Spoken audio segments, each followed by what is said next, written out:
الحمد للہ رب العالمین، الصلاۃ والسلام علی سید الانبیاء والمرسلین وعلی آلہ واصحابہ اجمعین، اما بعد، اعوذ باللہ من الشیطان الرجیم، بسم اللہ الرحمن الرحیم۔ الحمد للہ تعالیٰ کہ اللہ تعالیٰ کے احسان اور کرم سے آج آپ کا سبق شروع ہوگا سورۃ النساء شیفہ کی 174 نمبر آیت شیفہ سے آگے۔ ملاحظہ کیجیے گا، اعوذ باللہ من الشیطان الرجیم، بسم اللہ الرحمن الرحیم۔ فَأَمَّا الَّذِينَ آمَنُوا بِاللَّهِ وَاعْتَصَمُوا بِهِ فَسَيُدْخِلُهُمْ فِي رَحْمَةٍ مِّنْهُ وَفَضْلٍ وَيَهْدِيهِمْ إِلَيْهِ صِرَاطًا مُسْتَقِيمًا۔ فَأَمَّا الَّذِينَ آمَنُوا، پس وہ لوگ جو ایمان لے کے آئے، باللہ رب کائنات جل مجد کریم پر، وَاعْتَصَمُوا بِهِ اور مضبوطی کے ساتھ انہوں نے اس رسی کو تھام لیا،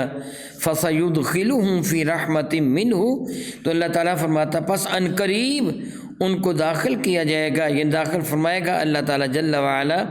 ان کو اپنی رحمت میں، وَفَضْلٍ اور اپنے فضل و کرم میں، وَيَهْدِيهِمْ اور ان کو اللہ تعالیٰ ہدایت عطا فرمائے گا، چلائے گا،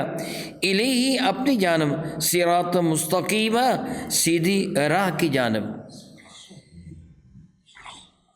آپ یہ پڑھ چکے ہیں کہ پروردگار عالم کے ارشاد گرامی قدر پچھلی آیت مبارکہ میں کہ یا ایھا الناس قد جاءکم برہان من ربکم وانزلنا الیکم نورا مبینا، کہ اے سارے کے سارے انسانوں، بے شک تمہارے پاس رب کائنات کی جانب سے ایک واضح دلیل آ چکی ہے، اور پروردگار عالم نے تمہاری طرف ایک ایسا نور کہ جو روشن و تابع ہے، جو بیان کر دینے والا ہے، وہ نور اتارا ہے، یعنی رسول رحمت کی تشریف آوری اور قرآن مجید فرقان حمید کا نزول۔ ارشاد گرامی قدر صاحب بارکہ میں فرمایا کہ پھر جو لوگ ایمان لے آئے ہیں اللہ تعالیٰ پر اور مضبوطی کے ساتھ اس چیز پہ جم گئے ہیں، ان الذین قالوا ربنا اللہ ثم استقاموا، جنہوں نے کہا ہمارا رب اللہ تعالیٰ ہے اور پھر مضبوطی کے ساتھ اس چیز پر ڈٹ گئے، تتنزل علیہم الملائکہ، ان کی جانب رب کائنات کے فرشتوں کا نزول ہوتا ہے، ان کی زیارت کے لیے، ان کو خوشخبری سنانے کے لیے اللہ تعالیٰ کے فرشتے آسمان سے نازل ہوتے ہیں۔ یہاں یہی فرمایا گیا رب کائنات کی جانب سے کہ جنہوں نے اللہ تعالیٰ جل وعلا کو مان لیا، اور اللہ تعالیٰ کو کیسے مانا، اللہ تعالیٰ کی خبر کیسے ہوئی، اللہ کے محبوب مکرم کے وسیلہ سے، یعنی نبی کو مانا اور اللہ تعالیٰ کو مانا، نبی کو مان کر اللہ تعالیٰ کو مانا، اللہ تعالیٰ کی کیا صفات ہیں، اللہ تعالیٰ کی ذات کے متعلق کیا عقیدہ ہونا چاہیے، یہ نبی نے ہی بتایا ہے، یعنی نبی کے بتائے ہوئے ان اصول و قواعد کو پیش نظر رکھتے ہوئے جنہوں نے رب کائنات جل وعلا کی توحید کو تسلیم کر لیا، اللہ تعالیٰ کی وحدانیت کو مان لیا اور پھر مضبوطی کے ساتھ اس پہ ڈٹ گئے، میرا اللہ فرماتا ہے کہ ان کو رب کائنات اپنی رحمت، یعنی میں اپنی رحمتوں میں، اللہ فرماتا میں اپنی رحمتوں میں داخل فرماؤں گا۔ یہاں ترجمہ یہ بنتا ہے فَسَيُدْخِلُهُمْ، ان قریب ان کو داخل کیا جائے گا، یعنی اللہ تعالیٰ کی جانب سے، فی رحمت منہ، اللہ تعالیٰ کی رحمتوں میں، وفضل اور اللہ تعالیٰ کا فضل ان پہ نازل ہوگا، اور پروردگار عالم ان کو اپنی جانب سیدھی راہ پہ چلائے گا۔ سبحان اللہ وبحمدہ، سبحان اللہ وبحمدہ، اللہم اجعلنا منہم، اے اللہ تعالیٰ ہمیں ان میں سے کرنا کہ جن پر تو اپنا خصوصی فضل و کرم فرمائے گا۔ فرماتے ہیں یستفتونک، فتویٰ پوچھتے ہیں آپ سے یا رسول اللہ علیہ السلام، قل اللہ یفتیکم فی الکلالۃ، کہہ دیجئے کہ رب کائنات جل وعلا تم کو کلالہ کے بارے میں فتویٰ ارشاد فرماتے ہیں۔ کلالہ وہ شخص کہ جو دنیا سے چلا جائے اور اس کی کوئی بھی اولاد نہ ہو، رب کریم ارشاد گرامی قدر فرماتے ہیں کلالہ کے بارے میں اللہ تعالیٰ ارشاد فرماتے ہیں نمرؤن، اور ایسا بندہ مر جائے، فوت ہو جائے، ہلاک ہو جائے، انتقال کر جائے، لیس لہ ولد، اور اس کا کوئی بھی بیٹا نہ ہو، ولہ اخت، البتہ اس کی بہن موجود ہو، تو فلہ نصف ما ترک، تو اس بہن کو آدھا ملے گا جو وہ بندہ چھوڑ کر مر جائے گا، وَهُوَ يَرِثُهَا، اور وہ بھائی وارث ہوگا اپنی بہن کا، إِن لَّمْ يَكُن لَّهَا وَلَد، اگر بہن کی کوئی اولاد نہ ہو تو پھر بہن کے سارے مال کا وارث بھائی بنے گا۔ فَإِن كَانَتَا اثْنَتَيْنِ، اور اگر بہنیں دو ہوں تو فَلَهُمَا الثُّلُثَانِ، ان کو 2/3 ملے گا، مما ترکا، جو وہ بندہ چھوڑ مرا ہے۔ یعنی آپ نے یہ جان لیا کہ کوئی بندہ ایسا فوت ہو کہ جس کی اولاد نہ ہو، اگر اس کی بہن ہے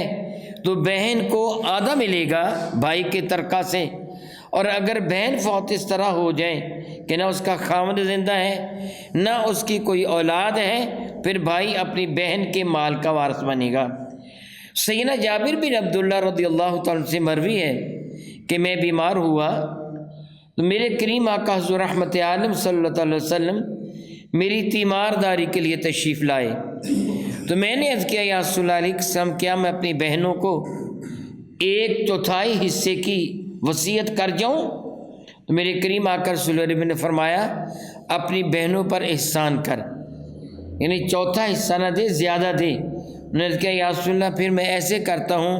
آدھا یا 1/3۔ فرمایا اپنی بہنوں کو اور زیادہ دے۔ میرے کریم آقا تشریف لے آئے، دوبارہ تشریف لائے تو فرمایا کہ جابر اس مرض میں تو فوت نہیں ہوگا، اللہ تعالیٰ تجھے صحت عطا فرما دے گا، اور پروردگار عالم جل وعلا نے تیرے بارے میں مسئلہ ارشاد فرما دیا ہے کہ اگر بہنیں ہوں تو ان کو کیا ملے گا؟ اللہ تعالیٰ فرماتا ہے فَإِن كَانَتَا اثْنَتَيْنِ، اگر بہنیں 2 سے زیادہ ہوں تو فَلَهُمَا الثُّلُثَانِ، تو ان کے لیے 2/3 ہوگا، مما ترکا، جو وہ بندہ چھوڑ مرے، یعنی کل مال کے 3 حصے برابر کیے جائیں گے اور 2 حصے بہنوں کو دے دیے جائیں گے، تیسرا حصہ بچے گا، یعنی 2/3 بہنوں کو دے دیا جائے گا۔ وَإِن كَانُوا إِخْوَةً، اور اگر اس مرنے والے کا بھائی بھی ہو، رجالن مرد، وَنِسَاءً، اور عورتیں بھی ہوں، یعنی جو فوت ہوا اس کی بہنیں بھی ہیں بھائی بھی ہیں، تو فَلِلذَّكَرِ مِثْلُ حَظِّ الْأُنثَيَيْنِ، تو ہر مذکر کو مؤنث سے دگنا حصہ مل جائے گا، یعنی پھر اس کی وراثت کو اس طرح تقسیم کیا جائے گا کہ ہر مذکر کو مؤنث سے دگنا حصہ ملے گا۔ یبین اللہ لکم، اللہ تعالیٰ جل وعلا تمہارے سامنے ان چیزوں کو کھول کر بیان فرما رہا ہے، ان تدلوا، کہ کہیں تم گمراہ نہ ہو جاؤ، بہک نہ جاؤ، غلط فیصلہ نہ کر لو۔ واللہ بکل شیء علیم، اور اللہ تعالیٰ جل وعلا کو ہر شے کا علم ہے۔ یہاں وراثت کے مسائل پر کوئی سیر حاصل گفتگو نہیں کی جا سکتی، اس لیے کہ وہ سب کچھ آپ کو یاد ہی نہیں رہے گا، البتہ جب ضرورت محسوس ہو تب مسئلہ ضرور پوچھ لینا چاہیے۔ جس طرح علماء کرام ارشاد فرماتے ہیں کہ ایک بستی میں کم از کم ایک عالم دین کا ہونا یہ فرض کفایہ ہے، تاکہ اہل قریہ، اہل بستی اپنے مسائل دینیہ میں اس کی جانب رجوع کر سکیں۔ ضرورت ہو مسئلے کی تو پوچھا جا سکتا ہے، اب زیادہ گفتگو کرنے کی حاجت نہیں ہے، کیونکہ سب کچھ آپ کو یاد ہی رہے گا، بھول جائے گا۔ بس جو کچھ آپ نے پڑھ لیا ہے اس چیز کو ذہن میں رکھیں اور اس کے مطابق عمل ہوگا۔ او کما قال اللہ تبارک و تعالی، واللہ تعالی عالم باسرار کتابہ۔